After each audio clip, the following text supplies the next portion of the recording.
Hello everyone, कैसे हो आप सभी। मैं पूनम तिवारी आप सभी स्टूडेंट्स का Hindi NCERT by Poonam Tiwari channel पर स्वागत करती हूँ। आप सभी का अभिनंदन करती हूँ, वंदन करती हूँ। उम्मीद करती हूँ कि आप सभी खुश होंगे और मेरे चैनल पर पढ़ने जरूर आते होंगे। ये चैनल पे जितने भी मैं वीडियो अपलोड कर रही हूँ, ये सारे कॉम्पिटिटिव एग्जाम, चाहे कोई भी टीचिंग से रिलेटेड हो, रेलवे एग्जाम से रिलेटेड हो, चाहे कोई भी एग्जाम हो, उससे रिलेटेड ये सारे कंटेंट मैंने अपलोड किए हैं। मेरे चैनल पर एक प्लेलिस्ट है जहाँ पे कॉम्पिटिटिव एग्जाम्स करके है। वहाँ पर आपको एग्जाम में आने वाले हर एक ग्रामर का टॉपिक वहाँ पर है। चाहे 50 मार्क्स का आ जाए, 30 मार्क्स का आ जाए, 10 मार्क्स का आ जाए, सारे इंपॉर्टेंट टॉपिक मैंने कवर किए हुए हैं। आप वहाँ से पढ़ सकते हैं। जो अभी मैंने एनसीईआरटी की सीरीज में बना रही हूँ 6th ग्रेड की, ये आपको 9th और 10th का ऑलरेडी अवेलेबल है, आप पढ़ सकते हैं। और 6th 7th 8th का बहुत जल्दी ही अपलोड हो जाएगा। 6th का तो मुझे लगता है within a week upload हो जाएगा, तो आप इसमें से पढ़ सकते हैं। जो बच्चे 6th ग्रेड में हैं वो भी पढ़ सकते हैं, उनके लिए भी है। और जो कॉम्पिटिटिव एग्जाम्स दे रहे हैं उनके लिए मैंने इसमें इम्पॉर्टेंट पॉइंट्स भी बताए हैं। तो आप पूरी क्लास को देखो, उसमें से जो इम्पोर्टेंट पॉइंट्स हैं उसको आप अपनी नोटबुक में नोट कर लीजिए।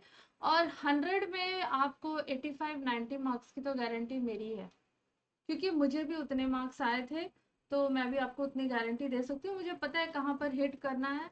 तो मैं आप लोगों को वो पढ़ा दूंगी, तो आपके 90 मार्क्स 100 में टीजीटी हिंदी में आपको आ जाएंगे, अगर आप मेरे चैनल पे पढ़ रहे हो तो। ये मेरी गारंटी है, इसकी मैंने गारंटी ले रखी है, क्योंकि इतने मार्क्स मुझे आए थे। मैं 10 मार्क्स के लिए मैं सोच रही हूँ कहाँ गलत किया था। ओके, तो स्टार्ट करते हैं। आज का जो हमारा चैप्टर है क्लास 6 वसंत पार्ट 1 का पार्ट 9 टिकट एल्बम, जो कि सीबीएसई एनसीईआरटी सिलेबस है। केवीएस वगैरह में पढ़ाया जाता है, डी ट्रिपल एस बी में, एनबीएस में, ईएमआरएस में। और हम लोग स्टार्ट करते हैं। तो इस चैप्टर का नाम है टिकट एल्बम, जिसे लिखने वाले होते हैं सुंदर राम स्वामी। अगर यहाँ पर अगर हम लोग देखें हमारा फर्स्ट पेज, तो आप लोग बोलोगे मैम आपने यहाँ पर लिखा नहीं कि ये चैप्टर किसने लिखा है। वो मैंने किसी पर्पस से नहीं लिखा था, क्योंकि मैं आप लोग को बताना चाहती हूँ कि ये जो चैप्टर है ना, या कोई भी चैप्टर है, उसका 1 मार्क्स का क्वेश्चन यहीं से आपको मिल जाएगा। टिकट एल्बम के लेखक का नाम क्या है? तो टिकट एल्बम के लेखक का नाम राम स्वामी है। अब आपको याद कैसे रहेगा, है ना? तो कुछ तो ट्रिक हमें बनाना पड़ेगा। इसका ट्रिक ये है कि राम स्वामी के पास, ठीक है, सॉरी, राम स्वामी के पास सुंदर सा टिकट एल्बम है। याद हो गया? खत्म। राम स्वामी के पास सुंदर सा टिकट एल्बम है, हो गया। तो यहां से आपको मिल गए सुंदर राम स्वामी और टिकट एल्बम। ठीक है, भूलेगा नहीं, भूलना चाहिए। राम स्वामी का जन्म 1931 को कन्याकुमारी के पास तमिलनाडु में हुआ। प्रारंभिक शिक्षा केरल स्थित कोट्टयम में हुई।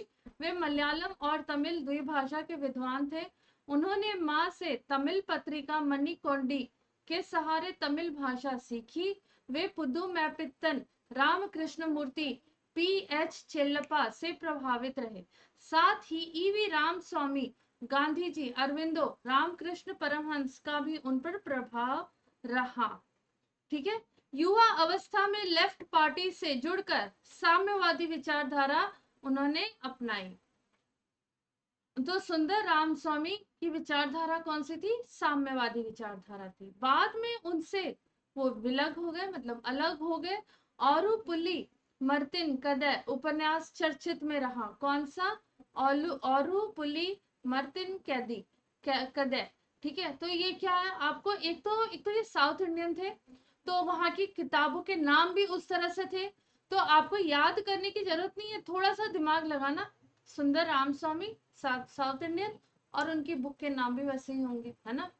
पंजाबी के तो होंगे नहीं, मराठी के तो होंगे नहीं। अब वो साउथ से बिलोंग करते थे तो वैसे ही नाम रहेगा। तो ये ध्यान रखना। अभी ये उपन्यास काफी चर्चित थी। वो लेखक तो थे ही, साथ साथ में वो कवि भी थे।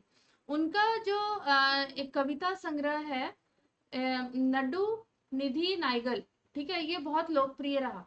कोयंदैगल पेंगल आंगल उपन्यास जीवन, उनके जीवन पर आधारित ये जीवनी कथा है। तो ये उनकी क्या है, जीवनी है। ठीक है, कोयंदैगल पेंगल आंगल ये उपन्यास है जो उनके जीवन पर उनकी जीवनी है, लेकिन ये उपन्यास के रूप में उन्होंने लिखी है। कथा संग्रह जो है मणिकोड्डी युग को प्रतिबिंबित करता है। उन्हें अमेरिका टोरंटो विश्वविद्यालय से लाइफ टाइम अचीवमेंट अवार्ड भी मिला है। 2005 में उनकी मृत्यु हो जाती है। अब देखो, उनकी जो अधिकांश प्रारंभिक लघु कथाएं थी ना, सरस्वती और संथी पत्रिकाओं में प्रकाशित हुई। हालांकि उन्होंने कई संग्रह भी लिखे, उनमें से अक्राइक चिमैल on the shores beyond beyond, ठीक है, ऑन द शोर्स बियॉन्ड 1959 और पिट्टा चट्टम प्रसाद 1964 और पुलिया मराठीन कथाई द एक इमली के पेड़ की कहानी 1966 उनका पहला उपन्यास था। तो ये उनका क्या था, पहला उपन्यास होता है। ये आपका 1 मार्क्स का क्वेश्चन है। ठीक है, पुलिया मराठीन कथाई क्या था, ये तो मलयालम में है, लेकिन इसका हिंदी में अनुवाद देखा जाए तो एक इमली की पेड़ की कहानी, ये उपन्यास था जो 1966 में प्रकाशित हुई थी और सुंदर रामस्वामी की पहली उपन्यास है। ठीक है, ये आपका 1 मार्क्स का। तो अभी तक हम लोगों ने 2 मार्क्स के क्वेश्चन देख लिए और इनको लाइफ टाइम अचीवमेंट अवार्ड मिला है। किसे, सुंदर रामस्वामी को। कहाँ से मिला है, इनको मिला है अमेरिका टोरंटो विश्वविद्यालय से। ठीक है, इसे आलोचकों की प्रशंसा मिली और अब इसे तमिल साहित्य का एक महत्वपूर्ण क्लासिक माना जाता है। उन्होंने कलचुवाड़ू नामक साहित्यिक पत्रिका का संपादन और प्रकाशन भी किया। अब रामास्वामी लगभग 6 वर्षों से सक्रिय लेखन को उन्होंने निलंबित कर दिया। जब 1973 में उन्होंने फिर से शुरू किया, उनकी शैली जो थी, राइटिंग स्किल जो थे, उनका राइटिंग का जो स्किल था वो क्या हुआ, बहुत बढ़ गया। इसी चरण में उन्होंने पलिकुट्टू तकीहाल द पॉल की बियरर्स में लघु कथाएं लिखी। उपन्यास तिराइकल अरियम की पुस्तक हजार पर्दे 1975 और बाद में उपन्यास जे जे सिला पुकल जे सम नोट्स 1988 में। उन्होंने 1955 में उनका अंतिम उपन्यास लिखा, कुंजत ईगल पेंगल अंगल बच्चे महिला पुरुष प्रकाशित हुई। इसका हिंदी यही है, बच्चे महिला और पुरुष प्रकाशित हुई। अब हम लोग यहाँ पर हमारा ये चैप्टर शुरू करते हैं जिसका नाम है टिकट एल्बम। एल्बम कई तरह के होते हैं, है ना। एल्बम का मतलब क्या होता है, एक ऐसा बुक, ठीक है, एक ऐसा बुक जिसमें किसी पर्टिकुलर चीज का संग्रह किया है, जैसे फोटो का संग्रह कर दिया जाए तो फोटो एल्बम हो जाता है। अब कुछ लोग कॉइन्स का संग्रह करते हैं। जब मैं छोटी थी तो मैंने भी कॉइन्स इकट्ठे किए थे। उस समय 10 पैसे के 1 रुपीज का कॉइन होता था, वो सारे मैंने इकट्ठे किए थे। 1 पैसे का कॉइन था, वो सब मैंने इकट्ठा किया था। तो लोग उसकी भी एल्बम बनाते हैं ना, कॉइन्स एल्बम बोलते हैं। कुछ लोग स्टैंप की बनाते हैं, जैसे कि ये है, तो ये आपका स्टैंप है जिसको हम टिकट बोलते हैं। तो पहले जब लेटर भेजा जाता था तो कहाँ वो लेटर जा रहा है, कितने जल्दी भेजना है, तो उसके हिसाब से उतने पैसे का उस पर टिकट लगाया जाता था। ठीक है, पेस्ट किया जाता था। और ये पोस्ट ऑफिस से मिलता था, वहां गए, वहां बोला हमें यहाँ लेटर भेजना है, तो वो लोग उतने का टिकट देते थे, हमें उस पर पेस्ट करना रहता था और वो टिकट खरीदी जाती थी, फ्री में नहीं मिलता था। तो यहाँ पर 2 बच्चे हैं जो एक ही क्लास में पढ़ते हैं। दोनों ने टिकट एल्बम बनाया है जो कि उनके लिए बहुत ज्यादा प्रिय है। एक बच्चे को उसके मामा जी ने दिया है सिंगापुर से लाके, और एक बच्चे ने बड़ी ही मेहनत से उसको बनाया है। ठीक है, तो देखते हैं आगे। अब राजप्पा को कोई नहीं पूछता। राजप्पा यहाँ पर बच्चा है, एक बच्चा है। अब आजकल सब के सब नागराजन को घेरे रहते हैं, उसी क्लास में पढ़ने वाला दूसरा बच्चा। नागराजन घमंडी हो गया है, राजप्पा सारे लड़कों से कहता फिरता है, पर लड़के भला कहाँ उसकी बातों पर ध्यान देते। नागराजन के मामा जी ने सिंगापुर से एक एल्बम भिजवाया था। वह लड़कों को दिखाया करता कि देखो मेरे मामा ने सिंगापुर से टिकट एल्बम भेजा है। सुबह पहली घंटी के बजने तक सभी लड़के नागराजन को घेर कर एल्बम देखा करते। आधी रात के वक्त भी उसके आसपास लड़कों का जमघट लगा रहता। जमघट मतलब भीड़ जमी रहती। कई लोग टोलियों में उसके घर तक हो आए। ठीक है, टोलियों यानी कि झुंड में जाके उनके घर तक हो आए। नागराजन शांतिपूर्वक सभी को अपना एल्बम दिखाता, पर किसी को हाथ नहीं लगाने देता। एल्बम को गोद में रख लेता और एक एक पन्ना पलटता। लड़के बस देखकर खुश होते। और तो और कक्षा में लड़कियां भी उस एल्बम को देखने के लिए उत्सुक रहती। उत्सुक मतलब क्यूरियस रहती। ठीक है। पार्वती, अब लड़कियों का ग्रुप अलग, लड़कों का ग्रुप अलग। लड़कियां लड़कों से कोई कॉन्वर्सेशन नहीं करती, ना लड़के लड़कियों से कॉन्वर्सेशन करते हैं। तो लड़कियों के ग्रुप में एक लड़की होती है जिसका नाम पार्वती, काफी दिलेर, बहादुर और तेज लड़की थी। तो उसने कहा कि मैं लड़कियों, तुम लोगों की तरफ से मैं जाऊंगी, मैं अगुआ बन के जाऊंगी, मतलब तुम्हारे जगह मैं जाऊंगी। एक ग्रुप में से जो टीम लीडर टाइप से जाएगा वो मैं जाऊंगी। ठीक है, मैं आगे रहूंगी, मैं अग्रणी बन के जाऊंगी और मैं एल्बम मांग के लाऊंगी। लड़कियों में वही तेज तरार मानी जाती थी।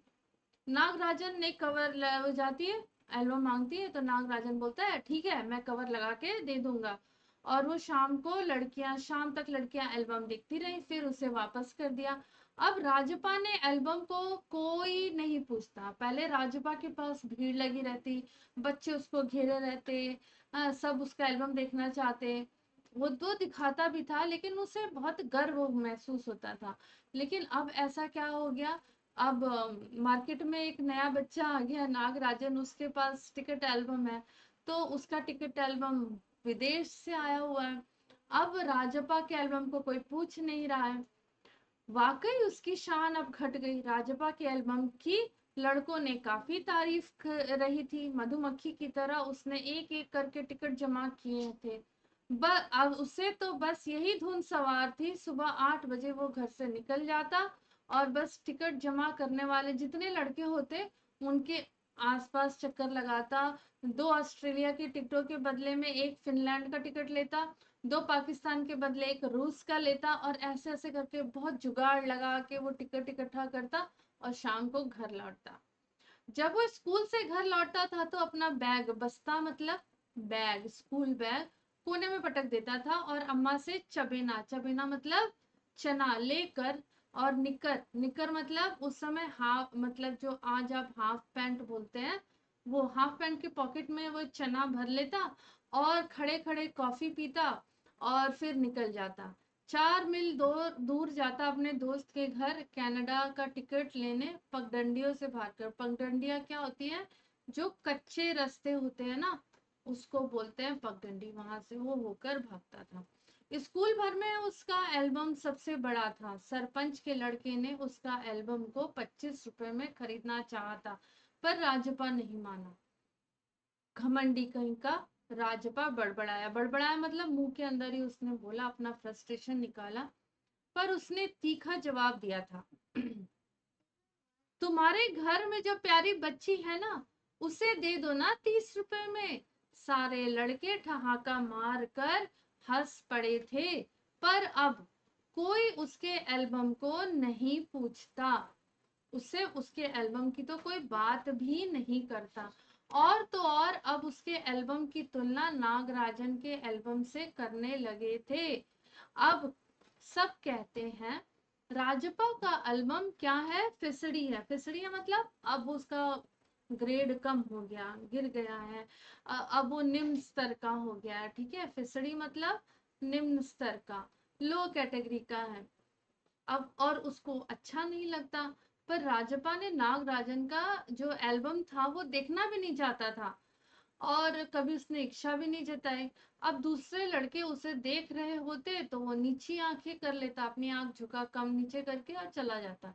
सचमुच नागराजन का एल्बम बहुत प्यारा था, पर राजपा के पास जितने टिकट थे उतने नागराजन के एल्बम में नहीं थे। वह खुद भी खुद उसका एल्बम ही इतना प्यारा था, उसे छू लेने की कोई बात बड़ी बात थी। इस तरह का एल्बम यहाँ थोड़ी ना मिलता है। अब देखो उस एल्बम के ऊपर लिखा था ए एम नागराजन। इस एल्बम को उसने उसमें लिखा था, उस एल्बम के नागराजन ने अपने एल्बम के फ्रंट पेज पे लिखा था अपना नाम, ए एम नागराजन, ठीक है। और वहां पर वो लिख देता है कि इस एल्बम को चुराने वाला बेशरम है, उस ऊपर लिखे नाम को कभी देखा है? यह एल्बम मेरा है, जब तक घास घर हरी है और कमल लाल है, सूरज जब तक पूर्व से उगे पश्चिम में छिपे, उस अनंत काल तक के लिए ये एल्बम मेरा है और रहेगा। अब उसने इतनी कड़ी बात लिख दी। अब देखो ये उसके दिल से ये बात लिखनी है, किसके? नागराजन के। लड़कों ने इसे अपने एल्बम में उतार लिया। हर बच्चे को ये लाइन पसंद आई कि नागराजन ने कितना अच्छा लिखा है। लड़कियों को ही पसंद आई, तो लड़कियों ने फटाफट इसे अपनी कॉपी में और किताबों में टीप लिया। टीप लिया मतलब नकल कर लिया। पहले टीचर्स बोलते थे कि तुम लोग टीपने मत लगना एग्जाम में, है ना, नकल मत करना। तुम लोग यहाँ नकल क्यों करते हो, नकलची कहीं के। राजपा ने लड़कों को घुड़की दी, ऐसे जोर से उसने बोला। फिर सब चुप रहे, पर कृष्णन से नहीं रहा गया। जा जा जलता है ईर्ष्यालु कहीं का, मैं काहे को जलूं, जले तेरा खानदान। मेरा एल्बम उसके एल्बम से कहीं बड़ा है। राजपा ने बड़ी शान से बोला। अरे उसके पास जो टिकटें हैं वो है कहीं तेरे पास? सब क्यों, बस एक इंडोनेशिया का टिकट दिखा दो। अरे पानी भरोगे? हाँ, कृष्णन ने छेड़ा। एक कृष्णन करके बच्चा रहता है, वो राजपा को इस तरीके से बोल देता है। पर मेरे पास जो टिकट है वो कहाँ है उसके पास? राजपा ने फिर ललकारा। उसके पास जो टिकट है वही दिखा दो। कृष्णन भी कम नहीं था। ठीक है, 10 रुपए की शर्त, मेरा वाला टिकट दिखा दो। तुम्हारा एल्बम कूड़ा है। कूड़ा है मतलब कचरा है। कृष्णन चीखा। हाँ हाँ, कूड़ा। जैसे ही उसने ये बात बोली, जो उनके क्लास में जितने लड़के थे वो लोग कोरस में गाने लगे, मतलब सामूहिक गीत में, समूह में गाने लगे, ठीक है। कि हाँ, एक लय में गाने लगे कि राजपा का एल्बम कूड़ा है, राजपा का एल्बम कूड़ा है। सभी बच्चे गाने लगे। अब राजपा को लगा कि उसके एल्बम के बारे में किसी से भी बात करना क्या है, फालतू है, क्योंकि राजपा ने उस एल्बम को बनाने में मेहनत की थी। उसने कितनी मेहनत और लगन से टिकट बटोरे हैं ये किसको पता। सिंगापुर से आए हुए एक पार्सल ने नागराजन को एक ही दिन में क्या कर दिया, मशहूर कर दिया। पर दोनों में कितना अंतर है, ये लड़के क्या समझेंगे। वो एल्बम तो बात सही है, वो एल्बम तो सिंगापुर से आया, उसमें तो पूरा टिकट बने हुए हैं, उसमें तो उसको नागराजन को कोई मेहनत करने की भी जरूरत नहीं है, वो तो बना बनाया है। लेकिन जो राजपा के पास एल्बम है वो उसने खुद बनाया है, अपनी मेहनत से बनाया। राजपा मन ही मन कुढ़ रहा था। उसे बहुत खराब लग रहा था कि अरे ये लोग क्या बोल रहे हैं। उसे बहुत गुस्सा आ रहा था। स्कूल जाना उसे अच्छा नहीं लगता, खेलने में उसे मन नहीं लगता, लड़कों के पास जाने में उसे शर्म आने लगी। आमतौर पर शनिवार और रविवार को टिकट की खोज में लगा रहता, परंतु अब घर घुसा हो गया। पहले तो वो सैटरडे संडे को टिकट की खोज में यहाँ वहां निकल जाता, कई मीलों दूर चला जाता टिकट लेने के लिए। लेकिन अब वो घर घुसा हो गया है। घर घुसा मतलब क्या होता है? जो घर से बाहर नहीं निकलता। दिन में कई बार एल्बम को पलटता रहता, रात को लेट जाता, फिर सोचता, सहसा मतलब अचानक, जाने क्या सोचकर उठता। ट्रंक, ट्रंक मतलब बड़ा वाला बॉक्स जो होता है उसमें बहुत सारे सामान आते हैं, खोल कर एल्बम निकालता। और चिढ़ होने लगी थी उसे कि उसे लगता कि मेरा अब एल्बम तो मतलब एक बार में पूरा देख जाता, बाद में उसे लगता कि मेरा एल्बम तो अब बकवास हो गया है, अब कचरा हो गया, क्योंकि उसके दोस्तों ने ऐसा बोल दिया था। उस दिन शाम जैसे उसने तय कर लिया था कि वो नागराजन के घर जाएगा। अब कोई कितना अपमान सहे, वो नागराजन के हाथ अचानक एक एल्बम लगा है, बस यही ना। अब आगे देखो, यहाँ से थोड़ा सा कहानी में ट्विस्ट आता है। देखो, वो कितना अंदर से परेशान है। वो अपनी परेशानी को एक अपने एल्बम को अच्छा बनाने के लिए देखो वो कितनी बड़ी गलती कर देता है, और जिसकी गलती का वो कैसे भुगतान करता है। ठीक है, वह जाने, वह क्या जाने टिकट कैसे जमा किए थे, एक एक टिकट की क्या कीमत होती है, वह भला क्या समझे। सोचता होगा टिकट जितना जितना बड़ा होगा वह उतना ही कीमती होगा, या फिर सोचता होगा बड़े देश का टिकट, बड़े देश का टिकट जो है कितना है, कीमती होगा। वह भला क्या समझे, उसके पास जितनी भी फालतू टिकट है उसे टरका कर, मतलब वो सोचा था कि उसके पास जितनी भी टिकट है जो फालतू हो गई है उसे क्या होगा, टरका कर मतलब हटा देगा, अच्छे टिकट झाड़ लेगा, मतलब अच्छे वाले टिकट ले लेगा। कितनों को तो यूं ही उल्लू बनाया, वो सोचता है कि मैंने तो कितने लोगों को टिकट के लिए उल्लू बनाया है, तभी तो मैंने चालबाजी से कितनी सारी इकट्ठा की है। अब नागराजन किस खेत की मूली है, अब किस खेत की मूली होना एक मुहावरा है। ठीक है, मतलब किसी के सामने वाले को तुच्छ समझना या कुछ ना समझना। ठीक है, ओके। फिर देखो राजप्पा नागराजन के घर पहुंचकर ऊपर गया, चूंकि वह अक्सर आया जाया करता था तो किसी ने उसको टोका नहीं। ऊपर पहुंचकर वो नागराजन की मेज के पास जो चेयर थी उसी पर बैठ गया, कुछ देर वहीं बैठा रहा। तो नागराजन की बहन आती है जिसका नाम क्या था, कामाक्षी था।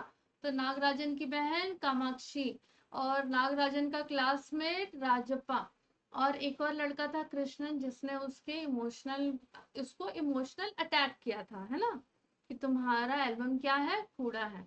अब देखो नागराजन की बहन जो कामाक्षी है वो कहती है भैया तो शहर गए हैं।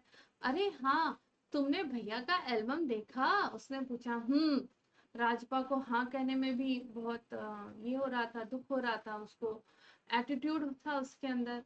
बहुत सुंदर एल्बम है ना, सुना है स्कूल भर में किसी के पास इतना बड़ा एल्बम नहीं है। तुमसे किसने कहा, भैया ने। वह कुड़ गया और चिढ़ गया, बड़े से क्या मतलब हुआ, आकार में बड़ा हुआ तो एल्बम बड़ा हो गया। उसकी चिड़चिड़ाहट साफ थी। कामाक्षी कुछ देर तक वहीं रही, फिर नीचे चली गई। राजपा मेज पर बिखरी किताबों को टटोलने लगा। अचानक उसका हाथ जो है दराज, दराज यानी ड्रॉर, टेबल का जो ड्रॉर रहता है उसके ताले पर चला गया। फिर उसने उसे खींचा तो खुला नहीं, बंद था। तो फिर उसने सोचा इसकी चाबी यहीं कहीं होगी, तो उसकी चाबी ढूंढने लगा और लकली उसको चाबी मिल भी गया, टेबल पर उसको मिल भी गया। फिर वो चाबी लिया उसने, दराज खोल दिया, अरे तो खुल गया। फिर देखा उसमें तो टिकट एल्बम पड़ा हुआ है। फिर वो उस रूम के सीढ़ियों की तरफ जाता है, जो सीढ़ियां घर से उसके रूम से नागराजन के रूम से नीचे तक जाती है, वहां देखता है तो वहां कोई नहीं था। फिर अब वो क्या करता है कि उसका जल्दी से एल्बम को देखता है और पहला पेज खोलता है जहाँ पे वो वाक्य लिखे हुए थे कि जो इसको चुराएगा वो क्या है, उल्लू है। ठीक है, उसका दिल तेजी से धड़कने लगता है, एल्बम को फटाफट अपने शर्ट के अंदर खोंच लेता है, मतलब दबा लेता है और ड्रॉर बंद कर देता है। सीढ़ियां उतरकर घर की ओर भाग जाता है। घर जाकर सीधा पुस्तक की अलमारी जो होती है, जो बुक शेल्फ होता है, उसके पीछे वो उस एल्बम को छिपा देता है।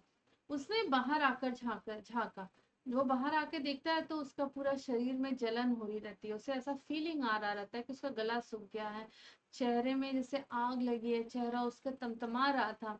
रात के 8 बजे अप्पू आता है। हाथ पांव हिलाकर उसने पूरी बात बता दी कि सुनो सुनो, पता है तुम्हें नागराजन का एल्बम चोरी हो गया, और हम तो शहर गए थे, हम दोनों लौट कर आए तो एल्बम गायब है। और अब राजप्पा क्या है, वो चुपचाप से सुन रहा है उसकी बात, ना वो हाँ कह रहा है ना हाँ कह रहा है। अप्पू किसी तरह उनसे, अप्पू का फिर तुरंत भाई आ जाता है और वो किसी तरह से वहां से चला जाता है। तो अप्पू जाते ही झट से वो अपना कमरा का जो दरवाजा है भिड़ा देता है, मतलब बंद कर देता है। अलमारी के पीछे से एल्बम निकाल कर देखता है और फिर छिपा देता है, कहीं कोई देख न ले। वो रात को खाना भी नहीं खाता है। अब उसे फीलिंग आता है, डरा हुआ है, उसने चोरी की है तो उसे फीलिंग आती है कि उसे भूख नहीं लगी है। और डरा हुआ है। अब घर के जितने सदस्य हैं सभी चिंतित हो जाते हैं कि भाई राजप्पा खाना क्यों नहीं खा रहा। अब उसका चेहरे पे डर है। रात को सोने की भी कोशिश करता है लेकिन उसको नींद ही नहीं आती है। लेकिन एल्बम सिरहाने तकिए के नीचे रखता है और सो जाता है। सुबह फिर से अपू रूम में आता है तो राजप्पा अपने बेड पर ही बैठा था। अपू सुबह नागराजन के घर होकर आया था। तो उसने कहा कि तुम कल उसके घर गए थे। अपू ने पूछा। राजपाल ने उसकी सांस ऊपर नीचे होने लगी क्योंकि तो गया था, उसने चोरी की है। फिर उसने सिर हिला हिला दिया। जिस तरह चाहे वो सोच ले, हाँ सोच ले या ना सोच ले। कामाक्षी ने कहा कि तुम्हारे जाने के बाद उन लोग के जाने शहर जाने के बाद तुम ही वहां आए थे। राजपा को समझते देर नहीं लगी कि अब शक उसके ऊपर है। फिर कल रात नागराजन लगातार रोते जा रहा है। कल रात से शायद पुलिस उसके घर आएगी। राजपा चुप था क्योंकि उसके जो नागराजन के डैडी हैं वो डीएसपी के ऑफिस में काम करते हैं। पलक झपकते पुलिस की फौज तैयार हो जाएगी। अपू जैसे आग में घी का काम कर रहा था। राजपा फिर चुप रहा। फिर वो जैसे ही अप्पू का भाई आता है उसे ढूंढते हुए तो उसे अप्पू को ले चलता है तो बात यहीं पर टल जाती है। लेकिन राजपा के पापा दफ्तर चले गए थे। बाहर का दरवाजा बंद था। किवाड़ मतलब दरवाजा बंद था। राजपा आकर बिस्तर पर बैठा ही था। आधा घंटा भी गुजरा था कि वहीं पर बैठा रहा। तभी साकल खटकी मतलब दरवाजे की कुंडी खटकी। पुलिस? राजपा ने मुंह में बुदबुदाया। कहीं पुलिस तो नहीं आ गई? भीतर साकल लगी थी। भीतर दरवाजे के अंदर की कुंडी लगी हुई थी। दरवाजे खटखटाने की आवाज तेज हो गई। राजपा के तकिए के नीचे से एल्बम उठाया और ऊपर की ओर भागा। अलमारी के पीछे छिपा दे? नहीं, पुलिस अगर तलाशी लेगी तो पकड़ा जाएगा। और फिर उसने अपने कमीज के नीचे छिपाया और बाहर चला गया। बाहर का दरवाजा बज रहा था। अरे कौन है? दरवाजा क्यों नहीं खोलते? माँ उसकी भीतर से घर के अंदर से चिल्लाती है। थोड़ी देर हुई तो अम्मा ने खुद उठकर आ गई। राजपा पिछवाड़े की ओर भागा मतलब अपने घर के बैकयार्ड में भागा और जल्दी से बाथरूम में घुस कर दरवाजा बंद कर लिया। अम्मा ने अंगीठी पर मतलब चूल्हे पर क्या किया था, गर्म पानी चढ़ाया था। तो मम्मी उसकी बोलती है देगची चढ़ा रखी थी मतलब भगोना था जिसमें कि पानी चढ़ा रखा था। अब वो क्या करता है, एल्बम को उसी अंगीठी में डाल देता है। एल्बम जलने लगा। कितने प्यारे टिकट थे। राजपा की आंखों में आंसू आ जाते हैं। तभी माँ की आवाज आई, जल्दी से नहा कर आ। नागराजन तुझे ढूंढता हुआ आया। राजपा के निकर उसने निकर उतार दी। गीला तौलिया लपेट आया। कपड़े बदल कर वह ऊपर गया। नागराजन कुर्सी पर बैठा हुआ था। उसे देखते ही बोला, यार मेरा तो एल्बम खो गया। उसका चेहरा उतरा हुआ था। काफी रोकर आया था। कहाँ रखा था तुमने? राजप्पा ने पूछा। शायद ड्रॉर में था। शाम को जब शहर से लौटा लौटा तो वहां नहीं था। नागराजन की आंखों में आंसू आ गए। उसने राजपा से अपना चेहरा बचाते हुए आंखें पोंछ ली। और फिर राजपा बोलता है, रो मत यार। उसे पुचकारा, उसे प्यार किया। फिर वो एकदम से पूरे दिल से बहुत जोर जोर से रोने लगता है। राजपा झट से नीचे उतर गया। 1 मिनट में ऊपर नागराजन के सामने था। उसके हाथ में उसका अपना एल्बम था। कहाँ रखा था तुमने? राजपा ने पूछा। शायद ड्रॉर में रखा था। शहर से लौटा तो गायब था। नागराजन की आंखों में आंसू आ गए। राजपा ने चेहरा बचाकर उसने आंखें पोंछ ली। रो मत यार, ठीक है? तो फिर अब ऐसे देखो मजाक में फिर उसने बोला कि राजपा झट से नीचे उतर कर गया। 1 मिनट में ऊपर आया और नागराजन के सामने उसके हाथ में उसका एल्बम था। किसका? राजपा का एल्बम था। लो यह मेरा एल्बम रख लो। तुम इसे अब रख लो। क्यों ऐसे क्यों देख रहे हो? मजाक नहीं कर रहा, सच कहता हूँ, रख लो। बहला रहे हो यार? नागराजन को जैसे यकीन नहीं आया। नहीं यार, सच में तुम दे दे रहा हूँ, रख लो। राजपा भला उसे एल्बम दे दे। ये कैसा चमत्कार है? नागराजन को उस पर यकीन ही नहीं हो रहा था। लेकिन राजपा अपनी बात को बार बार दोहरा रहा था। फिर बोलता है, ठीक है मैं इसे रख लेता हूँ, पर तुम क्या करोगे? मुझे नहीं चाहिए। क्यों? क्यों तुम्हें एक भी टिकट नहीं चाहिए? नहीं, तुम रख लो। फिर वो रोता रोता क्यों है यार? ले एल्बम तू ही रख ले, इतनी मेहनत की है तूने। अब राजपा भी रोने लगता है। नागराजन बोला, नहीं नहीं तुम रख लो, लेकर चले जाओ जाओ। यहाँ से चले जाओ। वह चीखा और फूट फूट कर रो दिया। नागराजन की समझ में कुछ नहीं आ रहा था कि एल्बम लेकर नीचे वह उतर गया। कमीज से आंखें पोंछता हुआ राजप्पा भी नीचे उतर आया। दोनों साथ साथ दरवाजे तक आए। बहुत बहुत धन्यवाद, मैं घर चलूं? नागराजन सीढ़ियां उतरने लगा। फिर राजप्पा बोलता है, राजू सुनो। नागराजन उसे पलट कर देखता है। एल्बम दे दो, मैं आज रात भर जी भर के देखूंगा, कल सुबह तुम्हें दे जाऊंगा। ठीक है। नागराजन ने उसे एल्बम लौटा दी और चला गया। राजप्पा ऊपर आया, दरवाजे बंद कर लिया, एल्बम को छाती से लगाकर फूट फूट कर रोने लगा। देखो पहले ऐसे टिकट होते थे, ठीक है, तो लोग इस तरीके से अपनी एल्बम बनाते थे। अब देखो इसके प्रश्न उत्तर देख लेते हैं। अब स्वयं निम्नलिखित में से कहानी में से ढूंढकर शब्द लिखो और उनको वाक्यों में प्रयोग करो। खोजना मतलब अटकाना। स्नेहा को सुई को अपने बालों में खोजना नहीं चाहिए था। फिर जमघट मतलब भीड़। सड़क पर जमघट को देखकर मैं भी रुक गया। टटोलना ढूंढना, किसी को बटुआ नहीं टटोलना चाहिए। कुड़ना ईर्ष्या करना, जलना, किसी को उन्नति करता देख कुड़ना नहीं चाहिए। ठहाका जोर से हंसना। गगन के अचानक फिसल जाने पर सभी बच्चे ठहाके लगाकर हंसने लगे। अगुआ नेता मुखिया आगे चलने वाला, तुम हमारे अगुआ हो, कुछ नया करके दिखाओ। पुचकारना सांत्वना देना। बच्चे को रोते देख माँ ने उसे पुचकारना शुरू कर दिया। खलना यानी बुरा लगना। हमारा बात करने का तरीका किसी को खलना नहीं चाहिए। हेकड़ी डींग मारना। माना तुम्हारे पास कार है पर हम भी कम नहीं, तुम्हारी हेकड़ी यहाँ नहीं चलेगी। तारीफ मतलब प्रशंसा करना। मेहमानों ने मेरे बनाए खाने की बहुत तारीफ की। अब देखो कहानी में कुछ व्यक्ति या वस्तुओं के लिए प्रयोग हुए नहीं का जो अर्थ देने वाले शब्द है, जिनको हम नकारात्मक विशेषण कहते हैं, उन्हें छांट कर लिखना है और उसका उल्टा अर्थ वाला मतलब विलोम शब्द भी लिखना है। तो घमंडी का विलोम शब्द स्वाभिमानी, फिसड़ी, बढ़िया, ईर्ष्यालु, स्पर्धालु, चिंतित, निश्चिंत, बंद, खुला। ठीक है। अब देखो कुछ इंपॉर्टेंट क्वेश्चंस हैं। नागराजन ने एल्बम के मुख्य पृष्ठ पर क्या लिखा और क्यों? तो उस पर लिखा था कि इसको चुराने वाला क्या है, बेशरम है। ऊपर लिखे नाम को कभी नहीं देखा, एल्बम मेरा है, जब तक घास हरी है, कमल लाल, सूरज जब तक पूर्व से उगे पश्चिम में छुपे, अनंत काल तक एल्बम मेरा है, मेरा रहेगा। इसका इसको लिखने का इस उद्देश्य था कि इस एल्बम के इम्पोर्टेंस को, महत्व को सिद्ध करना। साथ ही एल्बम के मालिक का नाम लिखना था और उससे प्रभाव उसे देखने वालों पर पड़े। अक्सर क्लास में दूसरे लड़के लड़कियों पर भी पड़ा और एल्बम पर लिखे इन शब्दों को उन दूसरे बच्चों ने अपने नोटबुक में, अपने एल्बम में क्या किया, लिख लिया। ठीक है। नागराजन के एल्बम के हिट हो जाने के बाद राजप्पा के मन की क्या दशा हुई?